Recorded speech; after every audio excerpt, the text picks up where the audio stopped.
श्री शिवाय नमस्तुभ्यं दोस्तों। आप सभी लोग जानते हैं कि 29 अप्रैल 2024 को वैशाख के महीने का पहला सोमवार आ रहा है और इस दिन आप लोगों को 5 कनीर के फूल वाला उपाय जरूर करना चाहिए। अब दोस्तों, इस उपाय को करने से होगा क्या, वो भी हम आपको बता देते हैं कि इस उपाय को करने से आपकी जिस भी प्रकार की मनोकामना होगी वो तो पूर्ण होगी ही होगी, साथ ही में आपके जीवन में जितनी भी प्रकार की दुख और परेशानियां चल रही होंगी, जितनी भी प्रकार की जो भी दिक्कत परेशानी चल रही होगी, वो सारी दूर हो जाएगी और आपकी सारी मनोकामनाएं भी इस उपाय को करने से पूर्ण होगी। पर दोस्तों, उसके पहले आप लोगों को ये 5 कनीर के फूल वाला उपाय समझना होगा कि आखिर ये उपाय करना कैसे है, किसको करना है और किस समय करना है। तो चलिए दोस्तों, जानते हैं इस उपाय को अच्छी तरीके से।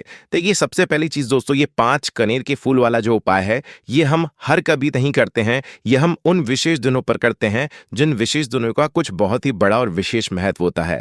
हम 5 कनेर के फूल वाला उपाय करते हैं तो सीधी सी बात है कि उस उपाय का फल हमें बहुत जल्दी और बहुत बड़ा होकर मिलता है। तो चलिए दोस्तों, जानते हैं आखिर इस उपाय को करना किसको है, किस समय करना है, कैसे करना है और उपाय को करने की विधि क्या है। तो सबसे पहली चीज दोस्तों, यहाँ पर ये वाला जो उपाय है ये किसको करना है। तो देखो, ये वाला जो उपाय है ये घर में सभी सदस्यों को करने की जरूरत नहीं है। घर में से अगर कोई एक बड़ा या मुख्य सदस्य भी इस उपाय को करेगा तो उसके परिवार की सारी मनोकामनाएं पूर्ण होगी। या सुख और शांति के लिए अगर वो अपने घर परिवार के लिए वाला उपाय करेगा तो उसके घर में सुख और शांति भी बनी रहेगी और जो भी मनोकामना होगी वो तो पूर्ण होगी ही होगी। और अगर चाहें तो भाई घर परिवार में से सब अलग अलग भी अपने लिए ये वाला उपाय कर सकते हैं, अगर उनकी कोई अपनी खुद की विशेष कोई मनोकामना है तो। अगर कोई व्यक्ति पूरे घर परिवार के लिए ये वाला उपाय करना चाहता है तो वो घर का कोई बड़ा व्यक्ति ही करे।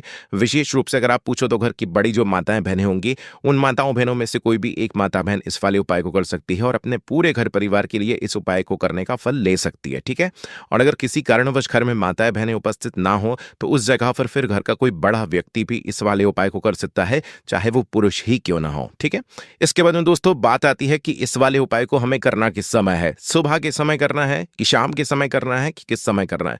तो देखो, विशेष रूप से अगर आप पूछो तो इस उपाय को आप सुबह के समय कर लो तो ज्यादा बेहतर रहेगा। बाकी आप लोग इस उपाय को शाम के समय भी कर सकते हो, ऐसी कोई दिक्कत वाली बात नहीं है। पर कोशिश आपकी होनी चाहिए सुबह के समय की आपने पूरी कोशिश करी, नहीं आप सुबह उपाय कर पाए किसी कारणवश, तो भाई आप शाम के समय प्रदोष काल में फिर आप लोग इस वाले उपाय को जरूर करना। ठीक है। अब उपाय को कितने समय से लेकर कितने समय के बीच करना है, तो देखो, सुबह अगर आप कोई भी उपाय करते हो तो जितना जल्दी हो सकता है उतना जल्दी आप उपाय को करने की कोशिश किया करो। बाकी 10, 11, 12 बजे तक भी अगर आप उपाय कर सकते हो तो कर लेना, आपको उपाय का फल जरूर मिलेगा।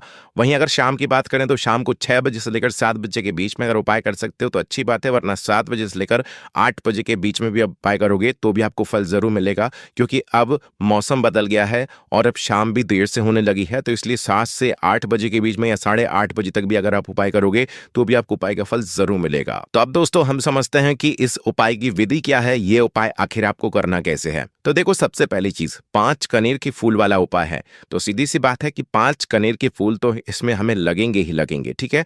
अभी जो 5 कनेर के फूल हैं, अब देखिए दोस्तों, आप लोग ये भी समझते होंगे कि कनेर के फूल भी तरह तरह के आते हैं। तो यहां पर हम आपको बता दें कि इस उपाय में सिर्फ पीले कनेर के फूलों की आपको आवश्यकता पड़ेगी और ये फूल आपको बहुत आसानी से मिल जाएंगे। किसी के घर में भी लगे हुए मिल जाएंगे और ऐसे रोड पर रास्ते पर भी लगे हुए मिल जाएंगे, जहां पर आपको ज्यादा मात्रा में इस पेड़ में फूल देखने के लिए मिल जाएंगे, जो कि पीले कनेर के फूल होंगे। और इस उपाय में भी आपको पीले कनेर के फूल ही लेना है। कितने लेना है? 5 फूल लेना है। ठीक है। 5 से ज्यादा नहीं ले सकते हो, क्योंकि उपाय में 5 ही स्थानों पर आपको ये फूल चढ़ाना है।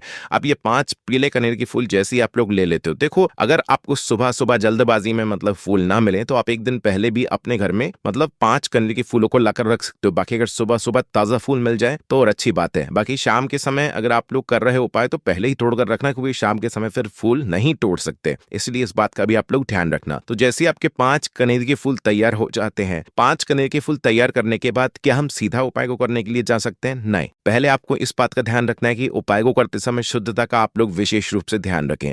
उसके बाद में सीधा आप लोगों को 5 कनेर के फूल लेकर नहीं जाना है, उपाय को करने के लिए नहीं जाना है। उससे पहले आपको कुछ पूजन सामग्री भी अपने साथ में जरूर रखना है, क्योंकि जब भी हम कोई उपाय करते हैं तो हमें कभी भी ये नहीं दर्शाना चाहिए भगवान के सामने कि हम आपके पास आए हैं तो सिर्फ अपने फायदे के लिए आए हैं, अपने उपाय को करने के लिए आए हैं, बाकी हम ऐसे नहीं आते हैं ना। तो इसलिए ये बात मतलब भगवान के सामने ना जाहिर हो, इस वजह से आप लोगों को मात्र करना ये होता है कि उपाय को करने के साथ साथ में पूजन की कुछ सामग्री भी अपने साथ में जरूर लेकर जाया करो, भले ही वो कम से कम 1 लोटा जल ही क्यों ना हो, 1 दीपक ही क्यों ना हो, ठीक है।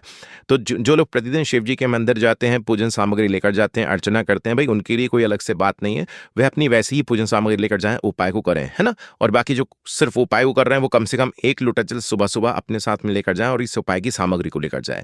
उसके बाद में शाम के समय की बात करें तो एक गोल बत्ती का शुद्ध देसी गाय का घी का अपने साथ दीपक लेकर जाएं, क्योंकि शाम के समय तो आप जल चढ़ा नहीं सकते, है ना। तो एक गोल बत्ती का शुद्ध देसी गाय का घी का आटे का दीप तैयार करके लेकर जाएं और अपने उपाय की सामग्री लेकर अपने घर के ही पास में जो शिव मंदिर हो, शिवालय हो, जहां पर शिवलिंग विराजित हो, वहां पर आप लोग पहुंच जाएं।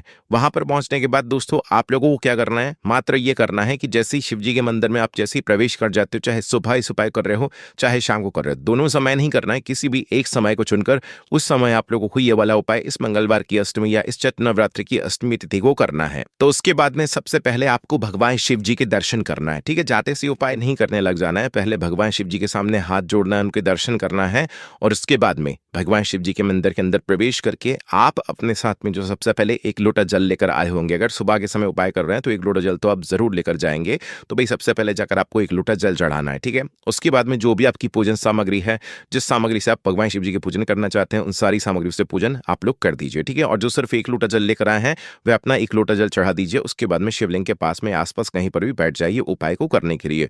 वहीं अगर आप इस उपाय को शाम के समय प्रदोष काल में कर रहे हैं तो अपने साथ वह घी का दीपक लेकर जाइएगा और उस दीपक को जलाने के लिए अपने साथ में अपने ही घर से माचिस लेकर जाइएगा, ठीक है। शिव जी के मंदिर में पहुंचकर सबसे पहले भगवान के दर्शन करके उस दीपक को जला लीजिएगा अपनी माचिस से। फिर उस दीपक को शिवलिंग के पास में थोड़ा सा दूरी बनाकर, ताकि भगवान शिव जी को आंच न लगे, इतना दूरी बनाकर आप शिव जी के पास में उस दीपक को रख दीजिएगा, ठीक है। जैसे ही दीपक रख देते हैं उसके बाद में आप अपना यह उपाय शिव जी के शिवलिंग के पास में बैठकर कर सकते हैं, ठीक है। तो अब जैसे ही आप शिवलिंग के पास में बैठ जाते हैं, चाहे सुबह इस उपाय कर रहे हो चाहे शाम को कर रहे हो, तो अब अपने आप 5 कनेर के फूल निकाल लीजिए, ठीक है। 5 कनेर के फूल निकालने के बाद दोस्तों करना क्या है आप लोगों को, ये 5 कनेर की फूल आपको 5 अलग अलग जगहों पर या स्थानों पर चढ़ाना है, जो कि हम आपको अभी बताते हैं कि ये 5 फूल आखिर कहाँ कहाँ आप लोगों को चढ़ाना है। तो देखिए सबसे पहले चीज, ये 5 कनेर के फूल आप लोगों को 5 ऐसे स्थान है जो शिवलिंग के ऊपर ही है वहां पर चढ़ाना है, जिसमें से जो सबसे पहला स्थान है दोस्तों वो कहां पर है, वो है दोस्तों भगवान गणेश जी का स्थान। शिवलिंग के ऊपर एक भगवान गणेश जी का स्थान होता है जो कि जलाधारी के राइट हैंड साइड पर होता है, ठीक है। मतलब जलाधारी के सीधे हाथ की तरफ कौन सा स्थान होता है, भगवान गणेश जी का स्थान होता है। तो आपको क्या करना है, अपना पहला कनेर का फूल लेना है और भगवान गणेश जी वाले स्थान पर समर्पित कर देना है। देखो अगर आपको पता ना हो तो किसी से वहां पर पूछ लेना, है ना। जलाधारी के राइट हैंड साइड या सीधे हाथ पर ही भगवान गणेश जी का स्थान होता है। तो आपको पहला कनेर का फूल भगवान गणेश जी वाले स्थान पर समर्पित करना है। खिला हुआ फूल का भाग जो है वो शिवलिंग की तरफ होना चाहिए और डंडी का भाग जलाधारी की तरफ होना चाहिए। इस प्रकार से आपको पहले फूल कनेर के फूल को भगवान गणेश जी वाले स्थान पर समर्पित कर देना है। उसके बाद में अपना दूसरा कनेर का फूल निकालना है जो कि आपको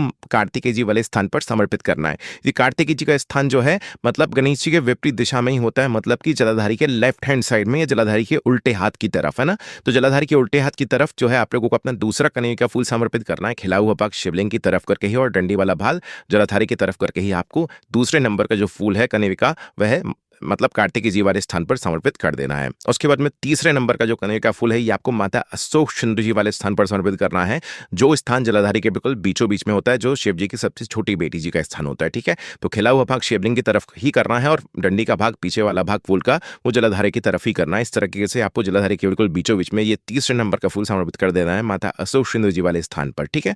उसके बाद में दोस्तों चौथे नंबर के फूल की अगर बात करें तो ये चौथे नंबर का फूल आपको जो है उस स्थान पर समर्पित करना है जहां पर शिव जी की 5 पेटी को स्थान होता है। मतलब शिवलिंग के ऊपर आपने एक जलपात्र टंगा हुआ देखा होगा जिससे बूंद बूंद करके शिव जी की शिवलिंग के ऊपर जल टपकता रहता है, ठीक है। जिस पात्र के अंदर शिव जी की 5 पेटी को स्थान होता है, जिन बेटियों का नाम है जया, विषहरा, श्यामली बारी, तौतरी और देव। इस नाम को आपको ध्यान रखना है या लिख कर रख लेना है, क्योंकि ये चौथे नंबर का जो फूल है इसको चढ़ाते समय आपको शिव जी की 5 पेटी को नाम स्मरण कर लेना है। कोशिश करना स्मरण कर लो, नहीं भी करोगे तो भी कोई दिक्कत वाली बात नहीं है। हम आपको वापस से बता देते हैं, जया, विषहरा, श्यामली बारी, तौतरी और देव, है ना। इन 5 बेटियों का नाम लेकर उस पात्र के अंदर ये चौथे नंबर का फूल आपको समर्पित कर देना है, ठीक है। अगर वह पात्र ना टंगा हुआ हो तो शिव जी की 5 बेटियों का नाम लेकर ही जो है मतलब ये जो फूल है चौथे नंबर का ये जलाधारी के ऊपर ही समर्पित कर देना। माता जगदम्बा जी के हस्त कमल मतलब शिवलिंग के आसपास कहीं पर भी जलाधारी के ऊपर, है ना। ये चौथे नंबर का फूल आप समर्पित कर देना। उसके बाद में 5वें और आखिरी नंबर का जो कनेर का फूल रहेगा ये आपको शिवलिंग के ऊपर समर्पित करना है। पर उससे पहले अगर आपके मतलब जिस मंदिर में उपाय कर रहे हैं उस मंदिर में अगर त्रिशूल लगा हुआ है तो त्रिशूल का एक मध्य भाग होगा, जिस मध्य भाग से 3 जो है वो मतलब निकले हुए होंगे त्रिशूल के, ठीक है। तो उस मध्य भाग पर अगर हो सके त्रिशूल अगर आपके उस मंदिर में है तो भाई उस मध्य भाग से इस 5वें नंबर के कनेर के फूल को छुआ लेना या स्पर्श करा लेना